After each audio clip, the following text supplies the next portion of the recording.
Hi bus, ಹೇಗೆ ಬಂದೆ ಊಟಿಗೆ?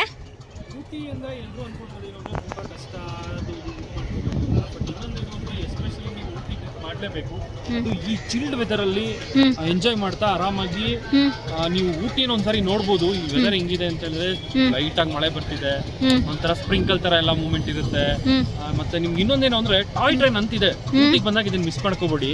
Toy train ಹೇಗಿದೆ ಅಂತ ಹೇಳಿದ್ರೆ ಓಪನ್ ಟ್ರೈನ್, ಅದು ಬುಕಿಂಗ್ ತುಂಬಾ ನಿಮ್ಗೆ 2 months ಎಲ್ಲ ವೇಟಿಂಗ್ ಇರುತ್ತೆ.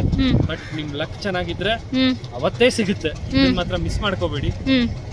ಅದಾದ್ಮೇಲೆ ಇದ್ರದ್ದು ವಿಶೇಷತೆ ಏನು ಅಂತ ಹೇಳಿದ್ರೆ ನಾವು ಫಸ್ಟ್ ಟೈಮ್ ಟ್ರೈ ಮಾಡ್ತಾ ಇರೋದು ಇದನ್ನ.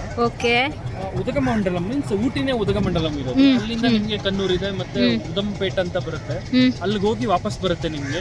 ಅಲ್ಲಿ ಕೆಲವೊಂದು ಪ್ಲೇಸಸ್ ಗಳಿದೆ, ಅದನ್ನು ನೋಡ್ಕೋಬಹುದು. ನಿಮ್ಗೆ ತುಂಬಾ ಚೆನ್ನಾಗಿದೆ. ಮತ್ತೆ ಇನ್ನೊಂದೇನಪ್ಪಾ ಅಂದ್ರೆ ಊಟಿಯಲ್ಲಿ ನೀವು ಊಟಿಗೆ ಪ್ಲಾನ್ ಮಾಡ್ಬೇಕಾದ್ರೆ ಯಾವ್ದನ್ನು ತಲೆ ಕೆಡಿಸ್ಕೊಳಕ್ ಹೋಗ್ಬೇಡಿ. ತುಂಬಾ ಜನ ಬ್ಲಾಗ್ ಮಾಡ್ತಾರೆ, ವಿಡಿಯೋಸ್ ಎಲ್ಲ ಬಂದಿದ್ದಾರೆ, ಇವರೆಲ್ಲ ಹೇಳ್ತಾರೆ. ಬಟ್ ಇಲ್ಲಿ ಇರೋದು ಹೇಳೋದೇನಪ್ಪಾ ಅಂತ ಹೇಳಿದ್ರೆ ಸಿಂಪಲ್. ಬೆಂಗಳೂರಿಂದ ಸ್ಯಾಟಲೈಟ್ ಬಸ್ ಸ್ಟಾಪ್ ಇಂದ ಮೈಸೂರಿಗೆ ಬನ್ನಿ.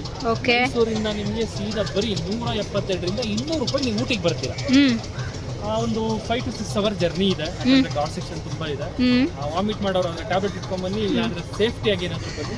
ಅದರ್ವೈಸ್ ಕರ್ನಾಟಕ ಬಸ್ ತುಂಬಾ ಚೆನ್ನಾಗಿ ಓಡಿಸ್ತಾರೆ, ಡ್ರೈವರ್ಗಳು ತುಂಬಾ ಫ್ರೆಂಡ್ಲಿ ಇದ್ದಾರೆ. ಇನ್ನೊಂದೇನಪ್ಪ ಅಂದ್ರೆ ನಿಮ್ಗೆ ಊಟಿ ಅಂದ ತಕ್ಷಣ ತಮಿಳ್ನಾಡು ಅಂತ ಬರ್ತದೆ. ಈ ಊಟಿಯಲ್ಲೂ ನಮ್ಮ ಕನ್ನಡದವ್ರು ಇದ್ದಾರೆ. ಹಾಗಾಗಿ ನೀವು ಊಟಿಗೆ ಬಂದಾಗ ಡೆಫಿನೆಟ್ಲಿ ಕನ್ನಡದವ್ರು ಸಿಗ್ತಾರೆ. ತುಂಬಾ ಕಡಿಮೆ ಎಲ್ಲ ಜಾಗಗಳಿದೆ. ಸೊ ಊಟಿಯನ್ನ ಮಿಸ್ ಮಾಡ್ರೆ ಎಂಜಾಯ್ ಮಾಡ್ತಾ ಇರಿ. ನನ್ನ ಟ್ರಿಪ್ ಹೇಗಿದೆ ಅಂತ ನೀವು ಕಂಟಿನ್ಯೂ ಆಗಿ ಹೇಳ್ತಾ ಇರ್ತೀನಿ. ವಾಚ್ ಮಾಡಿ, ಸಬ್ಸ್ಕ್ರೈಬ್ ಮಾಡಿ, ನೋಡ್ತಾ ಇರಿ.